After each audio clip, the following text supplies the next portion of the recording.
Hello boxing fan, Chris here from CMBoxing.co.uk. I hope you all enjoyed the summer, but with the new boxing season just around the corner, it's time to get back to work, which means it's Friday, and by now I'm sure you all know what that means. It's time for a weekly news report. And we start this week with the news that Kell Brook, or indeed Amir Khan, could be next in line for a so-called super fight with Manny Pacquiao. All this of course depends on whether Khan can come through his test on Saturday night against Samuel Vargas, and of course that Brook comes through his next fight against an opponent who is yet to be confirmed. Now I don't know about you, but okay, that'll make a decent fight in the States, probably Vegas, and it will probably start most arenas on the Vegas Strip or in New York. But as a British boxing fan, the fight that I really want to see is Brook v Khan. Stop talking about it, just bloody do it! They've been talking about this fight for the last 5 years. Even Amir Khan's comeback fight, where he destroyed Paul O'Greco in something like 30 seconds, they were still just talking. Now, they're both at the same weight, so weight shouldn't be a problem, because I can't see either of them ever trying to make 147 pounds again. Neither of them are world champions at the moment, because if you remember, a few years ago, Khan said he would only fight Brook if he was the world champion, and it was a unification fight. But of course, that was when Khan was a world champion himself. And so I think the fight needs to happen, because I think boxing fans like you and me want to see it, and I think the pair of them both need to know who the better man is. And the only way we're going to find that one out is if they actually get in the ring and let their fists do the talking rather than their mouths. But let's put it this way: if they can talk as well as they can fight each other, it could be a good one if it ever actually happens. I'm sure you missed these rants when I haven't been on YouTube over the summer. In other news, Danny Garcia has warned Sean Porter that he's coming to reclaim what he calls his crown. The pair meet in America on Saturday night, and it is sure to be a great fight. But I think you have to give the edge to Danny Garcia. I think he's a slightly better boxer, and he definitely carries more power than Porter, in my opinion. And this may seem controversial, so I'm going to apologise now to all the Sean Porter fans that might be watching. Danny Garcia is a better all-round boxer. Porter hasn't seemed the same since he lost to Kell Brook. But either way, it should be an awesome fight to watch for the neutral. Another big news from the heavyweight division this week. It looked like we could be getting a big domestic rematch in December. It was reported yesterday that we could indeed be seeing White v Chisora 2. Now, when I've heard about this yesterday afternoon, as a boxing fan, I was instantly excited. I'm sure we all remember that fight of the year candidate that the pair gave us first time round. It was awesome, but I'm struggling to see the point of the rematch. Okay, it's a good domestic fight between two British heavyweights. So okay, it's good for the British heavyweight scene, but White should be next in line for a title shot. personally, I think he should get a shot at Deontay Wilder before Tyson Fury, even though it's been widely reported ever since Fury won on points on the undercard of the Carl-Frampton Bill in August, that he is indeed fighting Deontay Wilder next. But I'm not going to start getting into the politics of boxing. But White in this fight has got everything to lose and nothing to gain from what I can see. If he loses, he could lose his world ranking. He could lose his shot at Joshua next. Most people believe that that's going to happen in April, because as I'm sure you all know, Joshua is at Wembley on the 22nd of this month with his mandatory defence. But then he's already scheduled to fight again in April back at Wembley. Now, providing that White comes through this potential rematch with Chisora unscathed, surely the shot should go to White. But if he loses against Chisora, that may not happen. Now, for Chisora, he's got everything to win. I mean, he's at the back end of his career, and it's been an okay career. I think if he'd applied himself a bit more at times, and probably thought a bit more about living the boxing lifestyle and what he said outside of England, then yes, I know he's had shots at the world title, but if he'd have lived the life a bit more and actually looked like he was interested in fighting, he may have actually become a world champion. So for him, he's got everything to win.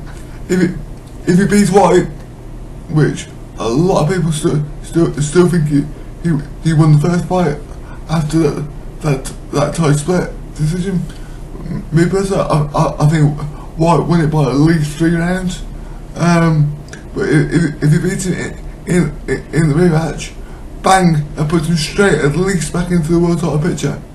So instead of talking about AJ versus White in April, we could be talking about AJ versus Chisora. Now for British heavyweight boxing, either fight would be a good one, because it means that the belts would stay here where they quite frankly belong. But I think it's definitely a risky fight for White to take, but at the same time I can understand why he's doing it, because obviously you've got AJ who's busy with his mandatory defence later this month, and of course the big rumour is that instead of fighting White, that Deontay Wilder is indeed going to fight Chisora next, and sorry, he's going to fight Fury next. Interesting side note on that one. I did write a blog about Tyson Fury, but I can see 2 big problems with the Fury fight. Well, I can see more than 2, but hey, I'm biased. One, Fury isn't licensed to fight anywhere in America at the moment. It took him ages to get his license back from the British Boxing Board of Control. So if it takes as long as it did for him to get his US license back, I can't see the fight happening anyway. But while researching this week's blog on Fury, I also found out that apparently Deontay Wilder has been suspended by the New York State Athletic Commission indefinitely. So whether that fight happens at all could still be in doubt. But I'm sure that's a story for another day, and I actually didn't mean to start talking about that. It was just something that I thought was an interesting side note. Anyway, staying with the heavyweight division, It doesn't look like Tony Bellew will indeed be moving back down to cruiserweight to take on the Ukrainian Unified World Cruiserweight Champion. As this week it looks like he's been ordered to defend his WBA crown, which means that he's not allowed to make any voluntary defences before he makes his mandatory defence. So, according to promoter Eddie Hearn, it is still possible that it could happen, but it's looking very unlikely for this year. So, another question for you guys, and feel free to leave the answer in the comment section. Yes, I do read them and I do reply to most of them. If this fight for Tony Bellew doesn't happen, where does the Bomber go from here? Because, okay, he had two blockbuster fights up at heavyweight with David Haye. And, okay, he knocked Haye on both occasions, but he's not heavyweight. If he tries to compete against a full-blown heavyweight, no disrespect to David Haye, but in both of their fights, they weren't real heavyweights. They were blown at cruiserweights. So if he tries to carry on competing at that level, he could get battered. But is he really going to want to muck about for it and have a couple of fights at cruiserweight until the champion's done with his mandatory defence, and that's all assuming that he comes through his defence. Again, I think that's what one of these stories that's going to develop over the coming weeks, and when I get more on it, I will bring it to you. Staying with the heavyweight division. Another name looking to take on Joshua is Hughie Fury, but at least he's doing it the right way. He's traveling to Bulgaria to take on Alexander Pulev in a hope to be made the IBF mandatory challenger. This fight will take place in the Bulgarian capital on the 27th of October.